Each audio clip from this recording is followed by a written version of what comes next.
मेरा इस वीडियो को बनाने का मकसद बिल्कुल भी ये नहीं है कि मैं किसी को अच्छा-बुरा कहूँ या किसी को अ, किसी कम्युनिटी को बुरा कहूँ या किसी रिलीजन को बुरा कहूँ या किसी बुरा कहूँ या किसी को फ़ेवर करूँ।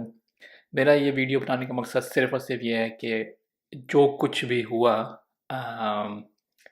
स्टॉकहोम में स्वीडन के अंदर जो हुआ था, एक हाँ, बंदे ने बेहुरमती करी हमारे कुरान की, तो उसके बारे में डिस्कस करेंगे। लेकिन ये है कि मैं इसमें बिल्कुल भी ये नहीं बात करूँगा कि हमें अम, किस तरीके से रिवेंज लेना चाहिए या किस तरीके से हमें नुकसान पहुँचाना चाहिए दूसरे लोगों को। तो अगर आप इस किस्म की वीडियो का देखना चाहते हैं तो आप बंद कर सकते हैं इस वीडियो को अभी। चलें, चलते हैं वीडियो की तरफ। तो इस वीडियो को बनाने का मकसद ये है कि हमें ये समझना होगा कि और मतलब इस चीज़ से एक क्या सीख सकते हैं इस पूरे इंसिडेंट से। हम इस चीज़ को डीपली सोचना पड़ेगा, क्या करना चाहिए हमें और ये क्यों हुआ, किस लिए हुआ और हम क्या कर सकते हैं आगे आने वाले वक्तों में। तो सबसे पहली चीज़ तो ये है कि थोड़ा सा बैकग्राउंड ले लेते हैं इस बंदे का जिसने ये हरकत की है। ये कोई नॉर्मल बंदा नहीं है। बेस्ट सेंस में कहूँगा कि मतलब अ, इसको कोई सेंस नहीं है इस बात का ना। ये पॉलिटिशियन है और ये डेनमार्क से ताल्लुक़ है इसका। और हुआ कुछ ऐसा है कि डेनमार्क के लोगों ने इसको इस डेनमार्क में भी हरकतें की हैं जाके, यही इसकी किस्म की हरकतें की हैं। और वहाँ पे इसने एक पार्टी बनाई है, 2017 में स्टार्ट की है पार्टी इसने, जिसको कोई घास नहीं डालता बेसिकली। तो हुआ ये कि उसने फिर डेनमार्क में भी प्रोटेस्ट करने के चक्कर में उसने हरकतें इस तरह की, लेकिन वहाँ पे किसी ने भी उसको घास नहीं डाली। कोई प्रोटेस्ट नहीं, आपने सुना भी नहीं होगा आपने बेसिकली। बहुत कम है लोग सुना होगा, लेकिन उसने यहाँ पहले वहाँ हरकत स्टार्ट की थी। फिर उसके बाद इसने जो है स्वीडन आ गया ये। इसने देखा कि स्वीडन में कर सकता हूँ मैं, देखो किस तरीके से मुझे पॉप मतलब थोड़ी सी हाइप मिले। फिर इसने स्वीडन में स्टार्ट किया, इसको नहीं मिली हाइप इतनी ख़ास शुरू में। और फिर क्या हुआ कि इसको मौका मिला अभी। अगर आपने नहीं सुना तो आप पिछले 2 साल पहले भी चले जाइए, इसने पहले हरकत कर चुका है एक दफ़ा और भी है स्वीडन के अंदर। तो कहने का मकसद ये है कि अभी इतनी हाइप क्यों मिल रही है। हाइप इसलिए मिल रही है इसको क्योंकि इसने ये काम किया है टर्किश एम्बेसी के सामने। अब आप बोलोगे यार टर्किश एम्बेसी सऊदी एम्बेसी के सामने जाके करता है भाई, कहीं और जाके करता है कहीं, टर्किश एम्बेसी के सामने क्यों? ऐसी क्या रीज़न है? यही हमें समझना है, यही हमें सोचना है कि ये ऐसी हरकतें क्यों कर रहा है। ठीक है। अब इसने इसलिए किया क्योंकि भी नेटो का जो चल रहा है क्या कहते हैं टर्की के साथ कि स्वीडन को मेंबरशिप मिलनी चाहिए, नहीं मिलनी चाहिए, और टर्की जो है बीच में उसको मना कर रहा है। तो उसको और भड़काने के लिए उसने ये काम किया उसने, कि वो चाहता है कि मतलब लोग भड़कें और मेरी पॉपुलैरिटी बढ़े इस तरीके से। वहाँ पे लोग इतने ज़्यादा नहीं थे, लोग वोग नहीं थे वहाँ पे, इतने गिने चुने लोग थे वहाँ पे जिसने हरकत की थी वहाँ पे। ज़्यादा पुलिस वाले ज़्यादा थे वहाँ पे। और मज़े की बात ये है कि यहाँ पे फ्रीडम ऑफ एक्सप्रेशन बहुत ज़्यादा इम्पोर्टेंट है, तो कोई भी कुछ भी कर सकता है यहाँ पे परमिशन लेके। तो यहाँ पे इसने परमिशन मांगी थी पुलिस से। पुलिस ने मना कर दिया था इसने इसको कि ऐसा नहीं कर सकते आप। और फिर इसने कोर्ट चला गया था, कोर्ट ने इसको परमिशन दे दी इस चीज़ की करने की। बगैर परमिशन के बाद कुछ भी नहीं करते, अरेस्ट हो जाता है ये। तो खैर, अब कहने का मकसद ये है कि जब इसने ये काम किया तो सबसे ज़्यादा प्रोटेस्ट कहाँ से आया? सऊदी अरब से? नहीं। अम, किसी मुस्लिम कंट्री से? कहीं से? कौन सी कंट्री से आया? टर्की से आया। टर्की के एम्बेसी के बाहर किया था, टर्की से इसका सबसे वो आया। टर्की के आप वीडियोस देख लें, उसके स्वीडन का झंडा जला रहे हैं, उसकी स्वीडन की एम्बेसी के बाहर धरना दे रहे हैं और पता नहीं क्या क्या हो रहा है। उनके एम्बेसडर ने भी आना था वहाँ पे, जाना विजिट करना था टर्की को, स्वीडन के, उनको मना कर दिया। 27 तारीख को जाना है, उनको मना कर दिया गया। मतलब तो इसका मतलब ये हुआ कि उसका जो मकसद था ना कि टर्की से नुकसान पहुँचाना, उसने पहुँचा दिया। उसको कोई ग़र्ज़ नहीं है कि वो कुरान है या क्या है, वो बाइबल है, उसको कोई फ़र्क नहीं पड़ रहा उस चीज़ से। तो हमें क्यों फ़र्क पड़ रहा है इतना? तो ऑब्वियस सी बात है यार, कुरान है वो, हमारी एक बहुत ही इम्पोर्टेंट बुक है। लेकिन आप मुझे ये बताएं कि अगर हम एक अपने घर में, पाकिस्तान में तो बहुत ज़्यादा बोलते थे, अगर कुत्ता भौंक रहा है तो भौंकने दो, उसके साथ थोड़ी भौंकोगे आप, ठीक है ना? तो हम अगर उसको अटेंशन देंगे ना इतनी ज़्यादा कि हाँ भाई उसने बड़ा ऐसा खतरनाक काम कर दिया पूरी दुनिया में, मतलब इस वक्त जो है, अब लोगों को नॉलेज आना शुरू हुई है, इंफॉर्मेशन मिली है, तो लोग आप जंग अखबार खोल लें, सब कोई बोल रहे हैं कि हम इसको वो करते हैं, कंडेम करते हैं, ये करते हैं, सब कर रहे हैं, ट्विटर पे बोल रहे हैं, सब जगह बोल रहे हैं। इसका मतलब है कि वो तो कामयाब हो गया ना, कि उसको टेंशन मिल गई, जो उसको चाहिए था वो उसको मिल गया। इसका मतलब है कि उसको क्या हुआ, आपके प्रोटेस्ट करने से, आपके मना करने से, आपके ट्विटर पे लगाने से क्या हुआ? आपको लगता है कि उसको नुकसान हुआ? वो नेक्स्ट टाइम नहीं करेगा, वो दोबारा करेगा भाई। वो इसलिए करेगा कि लास्ट टाइम उसको टेंशन मिली थी, वो और करेगा, लेकिन इससे पहले टेंशन नहीं मिली थी उसको इतनी खास। मजे की बात यह है इस दफा बहुत मिल गई।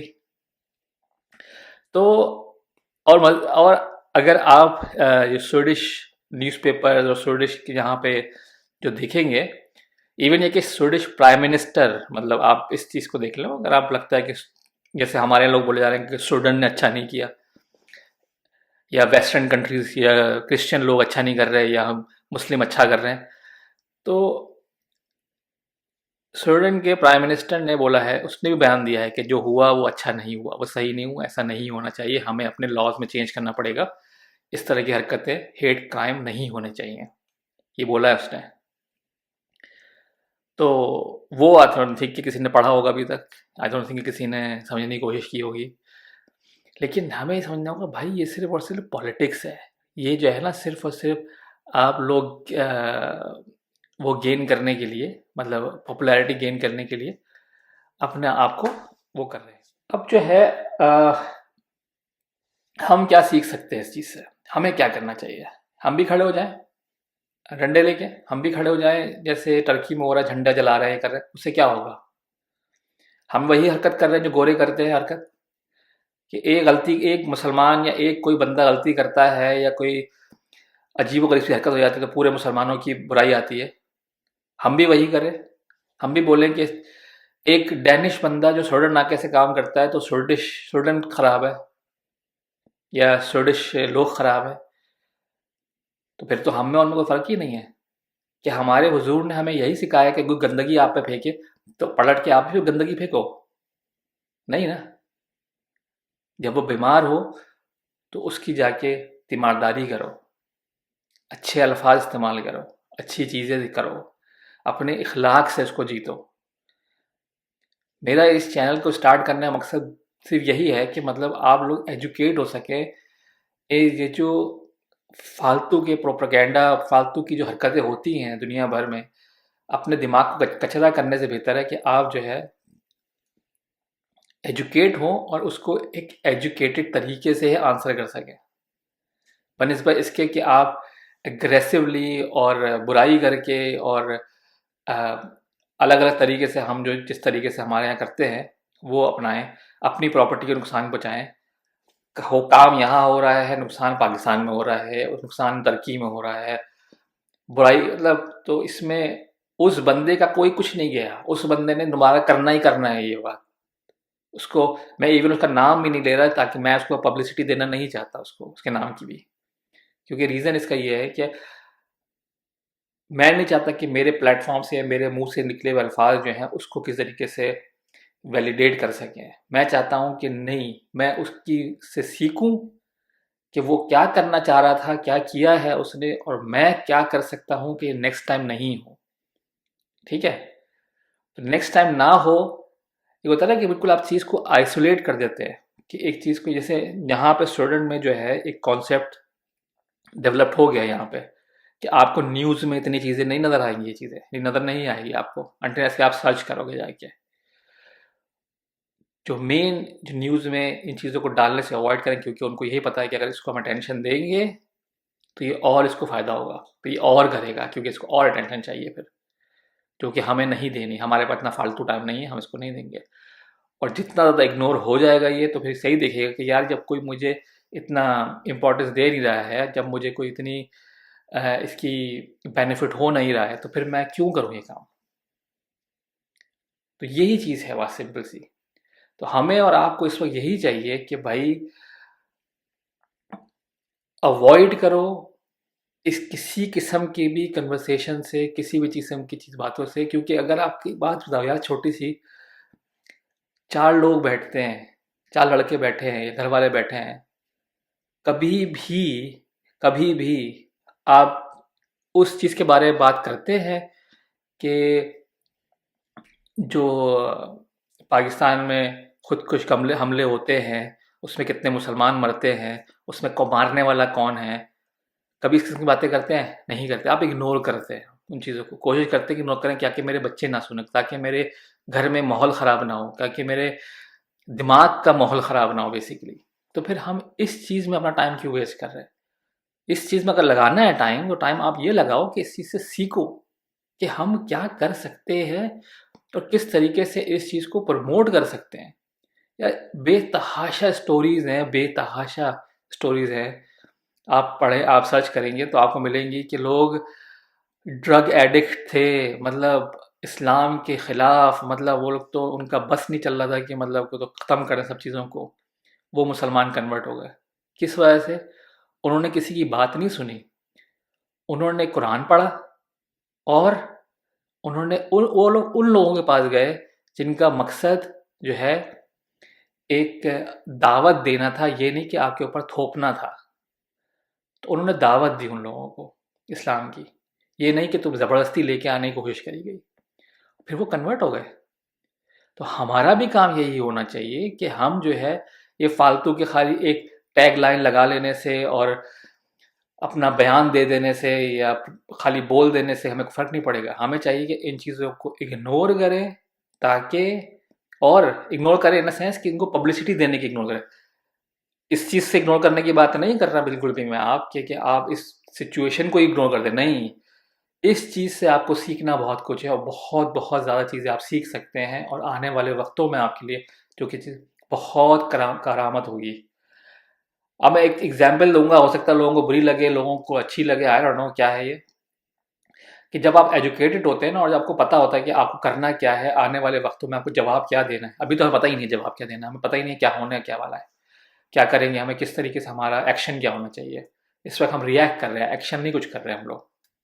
तो जैसे इंडिया के जो फॉरेन मिनिस्टर है, तो उनसे किसी ने पूछा, किस वक्त पूछा, जब रशिया की जो वॉर स्टार्ट हुई थी, पीक पे थी बिल्कुल ही, जिस वक्त पूरी दुनिया उन पर पाबंदियां लगा रही थी रशिया के ऊपर कि रशिया का डॉलर जो है, रशिया का जो क्या डॉलर नहीं, क्या नाम है यार उसका, भूल गया मैं। तो वो नीचे चला गया था बहुत ज़्यादा। तो इंडिया फिर भी उनसे ऑयल ले रहा था, और इतना ऑयल नहीं ले रहा था, नॉर्मली जो ऑयल लेता है उसका 3-4 गुना ज़्यादा ऑयल बाय कर रहा था। तो जब किसी ने जर्नलिस्ट ने मतलब कि एक गोरे जर्नलिस्ट ने पूछा उससे कि भाई आप ऐसा क्यों कर रहे हैं, आपको फिक्र नहीं है कि जो ह्यूमन राइट वायलेशन हो रहा है और ये हो रहा है वो हो रहा है, तो आप जो है उस चीज़ की फिक्र ही नहीं है आपको, आप उनसे धड़ाधड़ पैसे दे रहे हैं ताकि, और आप जो है इनडायरेक्टली जो है वॉर को फंड कर रहे हैं। उसने क्या जवाब दिया? उसने कहा भाई अपने गिरबान में झांक के देखिए आप, जितना ऑयल यूरोप बाय करता है एक दिन में, उतना इंडिया जो है एक महीने में बाय नहीं करता रशिया से। तो प्लीज़ आप चेक करिए अपनी चीज़ को और फिर मेरे पास आइएगा। ये होता है जवाब, ये होती है एजुकेशन काउंटर, आपको कह सकते हैं एजुकेट काउंटर इसे कह सकते हैं हम। क्योंकि उससे ये होता है कि सामने वाले को समझ में आता है, ओह अच्छा ओके, नहीं भाई मैं नेक्स्ट टाइम ऐसा नहीं कर सकता, ये सवाल फालतू फजूल का है, ये हरकत गलत है। तो हमें जो है इस चीज़ को समझते हुए अपने आप को एजुकेट करना पड़ेगा और इस सिचुएशन से सीखना पड़ेगा। उस बंदे को अटेंशन नहीं देनी है हमने, उस बंदे को हमें इग्नोर करना है, लेकिन सिचुएशन को हमें फुल एनालाइज करके उसका अपना एक दिमाग बनाने कि हमें करना क्या है इन फ्यूचर। मैं लड़ने मरने की बात नहीं कर रहा आपसे कि लड़ने मरने पहुंच जाएं, यही करने पहुंच जाएं। आप क्या कर सकते हैं, किस तरीके से आप अ, इस चीज़ को नेक्स्ट टाइम होने से रोक सकते हैं। फॉर एग्जांपल, मुझे नहीं पता, फॉर एग्जांपल आप कोई अपने गवर्नमेंट लेवल पे आप जो है जाके बोलिए कि भाई ऐसा है कि आप स्वीडन से अपने ताल्लुकात ख़त्म करिए। हमारे लड़के जो लड़के लड़कियां जा रहे हैं पाकिस्तान से स्वीडन, अब वो नहीं जाएंगे। हम बैन लगा रहे हैं, उन पे पाबंदी लगा रहे हैं। हम जब भी भेजेंगे जब आप एक नया लॉ पास करोगे कि इस तरह की हरकत नहीं होनी चाहिए। कर सकते हो तो करो, नहीं कर सकते, ये मसला है ना ये। तो उस लेवल पे आ जाओ ताकि आप फिर खड़े होके बात कर सको। नहीं कर सकते तो अब ये से सब लोगों को आप जो है वो करो कि मतलब जो आपके आसपास के लोग जो है, कैसे फॉर एग्जाम्पल लोग की बात ये है कि सऊदी अरब हो गया, आपके सारे जो इस्लामिक कंट्रीज हैं उनको आप गैदर अराउंड करो, उनसे बात करो और बोलो कि यार हमें इस चीज़ को पास कराना है। ठीक है, तो ये चीज़ जो है बहुत इम्पॉर्टेंट है और ये चीज़ हुई थी, अगर आपको याद हो, पता नहीं, लेकिन इंडिया में एक किसी पॉलिटिशियन ने कुछ कहा था, आप लोगों को पता नहीं याद है कि नहीं याद है इस बारे में। सारे के सारे मुस्लिम कंट्रीज जो है एक साथ मिल गए थे और उन्होंने बोला था कि अगर वो अपोलोजाइज नहीं करेगी, अगर वो जो है ऐसा नहीं करेंगे, मतलब आप लोग कोई एक्शन नहीं लेंगे, तो हम पूरा का पूरा जो रीजन है, मुस्लिम रीजन जो है, वो बाइकआउट करेगा इंडिया की प्रोडक्ट्स का। बाकायदा पिक्चर आ गई थी सऊदी अरब में, दुबई में, हर जगह पे इंडिया के जहाँ जहाँ प्रोडक्ट्स थी वहाँ पे शेल्फ्स में उन्होंने पर्दे लगा के बंद कर दिया कि यहाँ से चीज़ें बाय नहीं कर सकते आप। फौरन फौरन फना मतलब जल्दी जल्दी इस चीज़ें भी चेंज हुई। उस बंदी को पार्टी से निकाल दिया गया, उसने अपोलोजाइज किया, उसने ये किया वो किया, सब कुछ फौरन फौरन। ये से कहते हैं पावर, कि नेक्स्ट टाइम ना हो। जो हो गया तो हो गया, उसको आप कुछ कर नहीं सकते। आप आने वाले वक्त को आप प्रिवेंट कर सकते हो, वो करना है हमें। और कैसे करना है वो इस तरीके से कि हमें एक साथ हो के चलना है और हमें एक साथ मिलकर काम करना है और हमें इस चीज़ को समझना है कि नेक्स्ट टाइम हम किस तरीके से रिएक्ट करेंगे, या हमें रिएक्ट नहीं करना तो हमें प्रोएक्टिव किस तरीके से होंगे और अपनी गवर्नमेंट को पुश करेंगे इस चीज़ के लिए कि वो आगे ना होने दे ऐसी चीज़ें। अगर आपको घर में बैठ के खाली ट्वीट करना है या किसी को कमेंट करना है कहीं पे, या कहीं पे आपको गालियाँ देनी है, तो आप बिल्कुल बिस्मिल्लाह आप दे सकते हैं, वो आपकी आपकी आपकी मर्ज़ी है। लेकिन इम्पॉर्टेंट ये है कि आप खुद क्या कर सकते हो, वो आप करो। और फ्यूचर जो है आपके हाथ में है, दूसरे के हाथ में नहीं है, ये हमेशा याद रखना। चले भाई, अपना बहुत ख्याल रखिएगा, बहुत लंबी कर दी मैंने। ओके फिर।